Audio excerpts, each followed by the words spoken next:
Following on from the last podcast that I recorded was the question that one of my friends recently asked me, which is if I would recommend that she go vegan. This was interesting because my answer was controversial. The answer was no, and I'll tell you why. Veganism, it has a bad rep. And even though I still identify as vegan, when people first ask me, I generally tell them I'm plant-based, just because I don't want to have to over-explain myself as vegan. The other reason is that things have changed. The world is really set up now for a more fluid idea and fluid identification. And I just don't think that it's worth putting a label on the way that you eat. With the amount of labels that we need to give ourselves and the amount of identities that we're putting on, I just don't want there to be another reason for you to be disappointed in yourself. And if you listened to my Going More Plant-Based episode, you'll see just how easy it is to go more plant-based. To the point that I don't think you need to be adding an extra label, or for many vegans, an extra layer of shame onto yourself for this identification. Some other reasons I wouldn't personally go vegan is because I don't think the world is set up for it yet. Unless you live in Bali or another country that I'm not aware of, the world is not catering for vegans.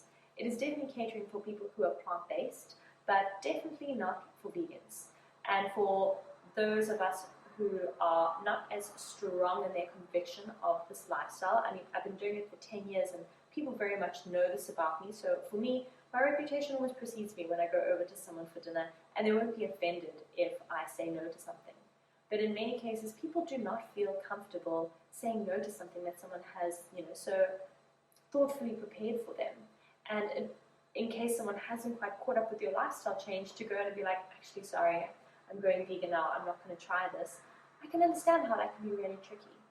If traveling is a big part of your lifestyle, it becomes really tricky for that as well, because a lot of traditional foods are not vegan-based. And if you feel like that's going to make you miss out on some really important parts of life, then by all means, why would you want to add that extra layer of shame? I can tell you firsthand that it was tricky with my family in the beginning. My family definitely felt like, especially with my mum, a sense of mourning, of us losing this connection that we had created over certain foods. Because food is so much more than just what you are putting in your mouth. It is absolutely community and culture. It is that connection that you guys have made. And so going for an Alfredo on a Friday after school closes was a really big part of us. And going for Milo milkshakes with my Gigi and waffles with my aunt, these were all, connection points for us that you definitely lose if you decide I'm just going to completely cut out all of the things that we had as connection.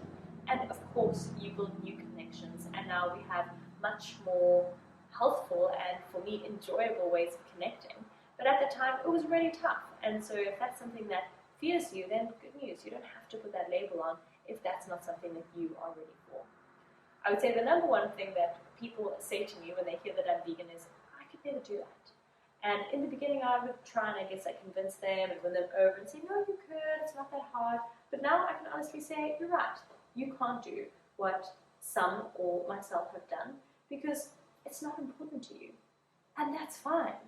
People have different things that they value. I'm a deeply feeling, a very compassionate person, and the idea that you could, value one life over another just never sat well with me. I could never personally shoot an animal, and I never really fancied the idea of slitting something's throat, and I don't look at a cow and go yum.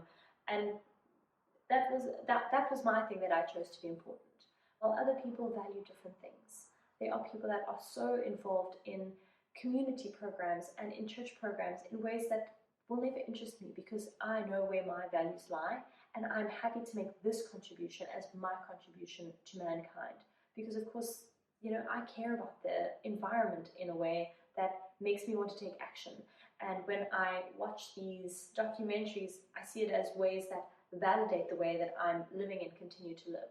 And for other people, it might just be that little switch to say, when I have the option, I might choose not to eat meat. And I think that is a huge win. If the whole world could just go a little more plant-based for their health, for the environment, for their animals, that would be the biggest win. I don't think it is responsible or even possible for me to dream that the whole world would have the same ethics that I do. I think it would be way more possible for me to say, hey, could we all care just a little bit more about everything? Could we just open our eyes a little bit more to the state of factory farms, or to the fact that free range is not as free range as you think, or to the disgusting dairy industry?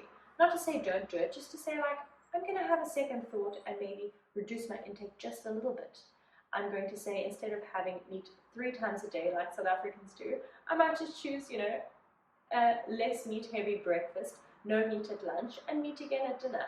That would be a huge win, and that would be the kind of institutional and global change that would be way more impactful than a few vegans like myself going, rah rah, stop eating meat. I know this is going to be controversial, and my vegan friends, please don't come at me. I support us, of course. I'm still in this fight with you. I would just like to say that I don't think having an exclusive club or making people feel excluded when they are wanting to eat more plant-based is the way to do it. I especially feel like that when I go to a restaurant and people will immediately feel the need to justify themselves. So they say, I swear I eat lots of plants and I'm actually really plant-based. You do not need to explain yourself to me or to anyone else. I trust that you care about what you care about, and you are making an active change in the things that you care about and making an active effort to change things in the ways that you care about, and I care about this side. So not only do you not need to worry, not only do I not judge you, but I support you in doing what is really important and what lights your soul up, more than what interests me and makes me excited in the vegan world. So that's my answer. If someone were to ask me, should I go vegan? I would say, if it really calls to you and you can see yourself fighting this good fight for years to come, go for it.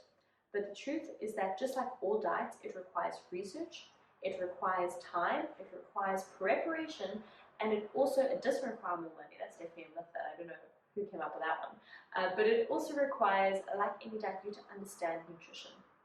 If you're going to exclude anything or add anything to your diet, it requires nutritional knowledge. And so that would be understanding what it is that a body needs in a day to function.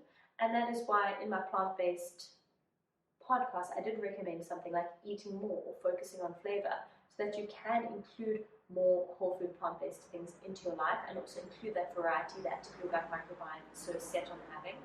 And also understanding that you're going to have to eat more. You're going to have to eat these lower calorie things in excess so that you can actually meet your caloric need.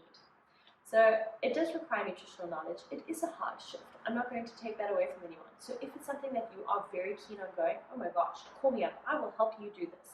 But if you were just looking for a way to care a little bit, to make an impact, if you see what's going on around you and you say, I'm not okay with the way that things are, I agree. And you don't have to change your whole lifestyle to do it. You can make tiny changes every day by taking your cup with you when you go and get a coffee, so that you are not constantly using plastic cups, and refusing a straw, or asking if they have bio straws, or choosing an alternative milk every now and then, or deciding, okay, I'm going to not eat meat for 3 meals a day, but only 2 and maybe even 1, maybe even eventually getting to the point where you're doing meatless Mondays or meatless for 5 days a week, which is a big step that a lot of my friends have taken. That has been so cool to watch, because I've seen their health and their energy and just their general enjoyment of cooking food and adding new flavor increase. So that's my thoughts on going vegan. I don't think it's for everyone, and it might not be for you. You care about what you care about, and that is epic.